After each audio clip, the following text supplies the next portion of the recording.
Jungle. Assalamu alaikum, my dear students. I hope all of you are good and safe at your home. Today we will start the next topic of this chapter number 4, first year chemistry, that is crystallattice, unit cell and classification of crystals. Bismillahirrahmanirrahim. Let's start our topic. तो हाँ, आज हम study करेंगे कि क्रिस्टलेटस होते क्या हैं. तो पहले जर्नल स्टडी कर लेते हैं कि सॉलिड्स किस तरह के होते हैं. तो सॉलिड्स जो होते हैं वो क्रिस्टलाइन भी होते हैं, पॉलीक्रिस्टलाइन भी होते हैं और एमॉर्फस भी होते हैं. क्रिस्टलाइन सॉलिड्स ऐसे सॉलिड जिसमें जो है प्रॉपर अरेंजमेंट पाई जाती है. एमॉर्फस सॉलिड जिनके अंदर 3 डायमेंशनल अरेंजमेंट नहीं पाई जाती. अब स्टडी करते हैं क्रिस्टल होता क्या है.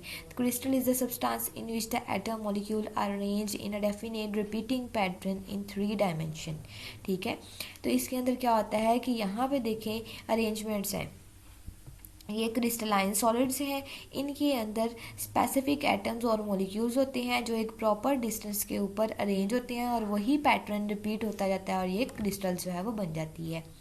सिंगल क्रिस्टल्स भी होती हैं और पॉलीक्रिस्टल्स भी होती हैं. यहाँ पे सिंगल क्रिस्टल्स फॉर्म में है. ये जो है ये हमारे पास सिंगल पायराइट क्रिस्टल है, लेकिन ये जो है ये हमारे पास एमॉर्फस सॉलिड है जिसके अंदर कोई प्रॉपर अरेंजमेंट एग्जिस्ट नहीं करती.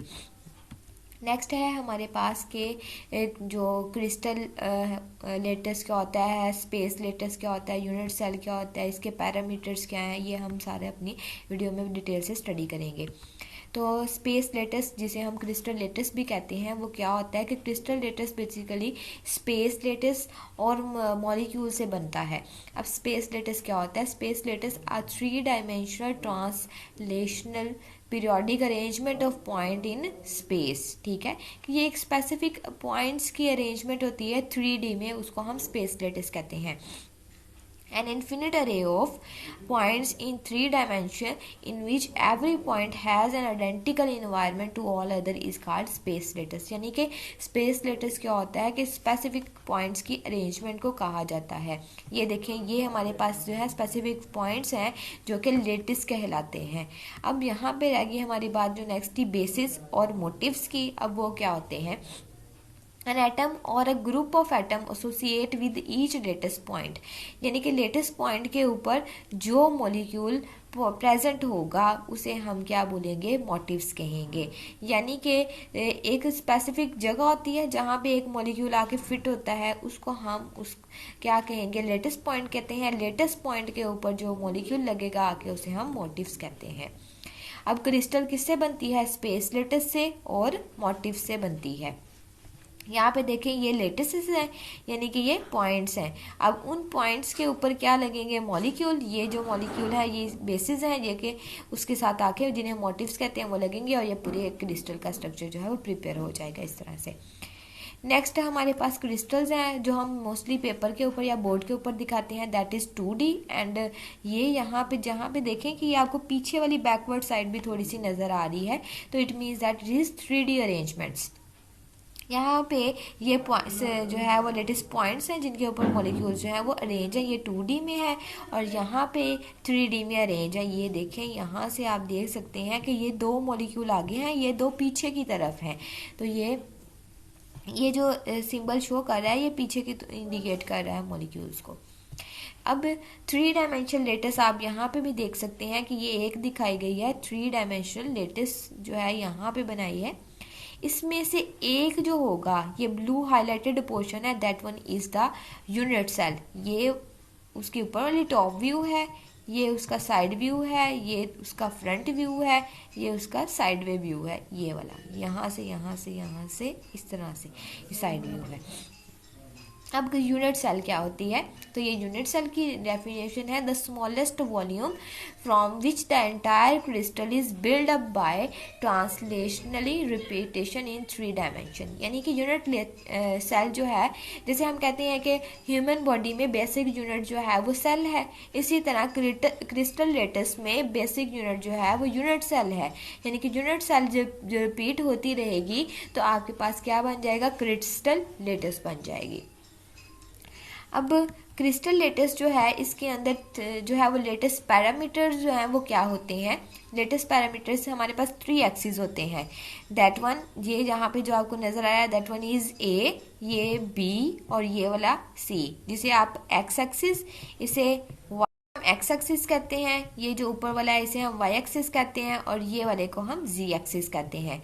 और बी और सी के दरमियान में जो एंगल होता है उसे हम अल्फा कहते हैं। सी और ए के दरमियान में जो होता है उसे हम बीटा कहते हैं और ए और बी के दरमियान में जो होता है उसे हम गामा कहते हैं। तो इस तरह इनके दरमियान में अल्फा, बीटा और गामा 3 एंगल्स जो है वो एग्जिस्ट करते हैं। ये जो हमारे पास 3 एक्सिस है, ये 3 लेंथ्स हैं ए बी सी, और जो हमारे पास 3 एंगल्स हैं अल्फा, बीटा और गामा, इसको हम लेटेस्ट पैरामीटर्स या क्रिस्टलोग्राफिक एलिमेंट्स बोलते हैं। तो ये बहुत इंपॉर्टेंट क्वेश्चन जो एग्जाम में आता है, ये आपने यहाँ से नोट कर लेना कि 6 पैरामीटर्स होते हैं। अब हमारे पास जो है कि ब्रेवियस जो था, अब हम स्टडी करने लगे हैं क्लासिफिकेशन, और यहाँ पे ये आपको पिक्चर जो है वो शो हो रही है, ये किसकी है, ब्रेविस की। ब्रेविस लेटिस बोला जाता है। ब्रेविस ने जो है ये सबसे पहले हम जो है हमें क्रिस्टल्स की डिफरेंट अरेंजमेंट के बारे में बताया था। 14 स्पेस लेटिस के बारे में जो हमें बताया था ब्रेविस ने, उसे हम ब्रेविस लेटिस कहते हैं, जो कि आज हम स्टडी करेंगे। अब ये हमने जो है इन्हें स्टडी करना है। दैट वन इज, ये हमारे पास 7 क्रिस्टल सिस्टम है और ये टोटल जो है ये 14 किस तरह से होती हैं, 14 स्पेस लेटर्स हैं, वो इन्हीं बेसिक 7 से बनती हैं। तो हमने जो स्टडी करनी है that is cubic, tetragonal, orthorhombic, monoclinic, triclinic, rhombohedral and hexagonal. अगर आपको ये याद करने में प्रॉब्लम है तो मैं आपके साथ यहाँ पे एक ट्रिक शेयर कर देती हूँ कि आप किस तरह से याद करेंगे। COT, कॉट, इस तरह से भी आप याद कर सकते हैं, जैसे आप या फिर इस तरह से भी कर सकते हैं कार, ठीक है। किस तरह से कार कहेंगे आप, CR कार, CR कार। फिर आप कहेंगे टैक्सी, कार, सी। तो ये अभी मैं आपके साथ नेक्स्ट आगे चल के ये ट्रिक जो है वो शेयर करती हूँ। तो जो हमारे पास वेरी फर्स्ट है that one is the cubic crystal. अब वेरी फर्स्ट वन है हमारे पास क्यूबिक क्रिस्टल लेटिस है। तो क्यूबिक में क्या होता है कि हमारे पास तीनों साइड्स जो हैं वो बराबर होती हैं, ठीक है। ये ए, ये बी और ये सी, ये तीनों लेंथ्स क्या रखनी है, हमने बराबर रखनी है। और तीनों एंगल्स भी क्या होते हैं, 90 डिग्री होते हैं। यहाँ पे आप देखें कि ड्रॉ भी आपको यहाँ पे साइड पे करके दिखाई है, क्योंकि ये यहाँ पे ड्रॉ करना मेरे लिए थोड़ा सा डिफिकल्ट है, तो आपने इसको पेपर पेंसिल के ऊपर कुछ जो है वो ड्रॉ करके देखना है, ये तीनों साइड्स इक्वल रखनी है। The next is tetragonal. Tetragonal के अंदर क्या होता है कि 2 साइड्स इक्वल होती हैं और एक साइड इक्वल नहीं होती। तो ए बी और इज नॉट इक्वल टू सी, यानी कि सी साइड जो है वो इक्वल नहीं है। ये देखिए ए और बी इक्वल होंगे, लेकिन जो सी साइड है वो ए से देखिए कितनी लंबी है, और एंगल इनका अल्फा बीटा गामा क्या होगा, सारे 90 ही होंगे। थर्ड वन इज ऑर्थोरोम्बिक, ये नेम कट हो गया है, यहाँ पे आपने देख लेना that one is the orthorhombic. Orthorhombic में तीनों साइड्स इक्वल नहीं है, आपने कोई अपनी ही मर्जी से जो है वो लेंथ रख लेनी है, ए की, बी की, सी की, जो मर्जी आप रख सकते हैं, लेकिन एंगल इनके दरमियान में 90 का होगा। देखिए ये भी 90 है, ये भी 90 है और ये भी 90, तीनों एंगल्स 90 के हैं।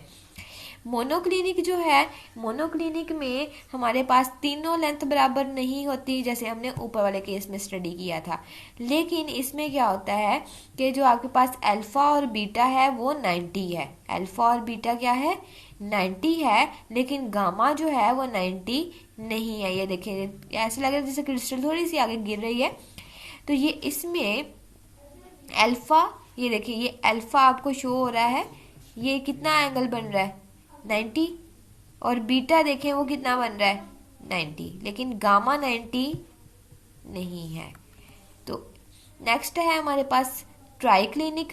ट्राइक्लिनिक में क्या होता है कि तीनों लेंथ बराबर नहीं होती और कोई भी एंगल 90 नहीं होता, ना ही अल्फा, ना ही बीटा, ना ही गामा, कोई एंगल 90 नहीं होता। रोम्बोहिड्रल, रोम्बोहिड्रल में तीनों लेंथ्स बराबर होती हैं, लेकिन गामा एंगल 90 नहीं होता। ठीक है, तो यहाँ पे डायग्राम शो हो रही है, या आपने प्रैक्टिस करनी है इसको ड्रॉ करने की। Next one is the hexagonal. Hexagonal जो है वो 6 कॉर्नर वाली होती है। इसके अंदर ए और बी से इक्वल है, लेकिन सी जो है वो इक्वल नहीं है। अल्फा बीटा 90 होता है और गामा जो है वो 120 होता है। अब ब्रेविस ने जितनी भी क्लासिफिकेशन की थी वो 6 पैरामीटर की बेस पे ही की है, 3 लेंथ की बेस पे और एंगल्स की बेस पे की है। तो इसकी क्लासिफिकेशन इन्हीं चीज़ों पे बेस करती है। अब आपने प्रैक्टिस करनी है, मैं नेक्स्ट वीडियो में आपको जो है वो खुद सिखाऊंगी ड्रॉ करना भी, इसे हम किस तरह से ड्रॉ भी कर सकते हैं। आप पहले प्रैक्टिस करें वीडियो को देख के, अगर आपसे ड्रॉ हो जाती है, अगर आपसे ड्रॉ नहीं होती तो फिर मैं आपको सिखाऊंगी। आई होप आज का लेक्चर आपको समझ में आ गया। Thank you so much, take care, अल्लाह हाफिज़।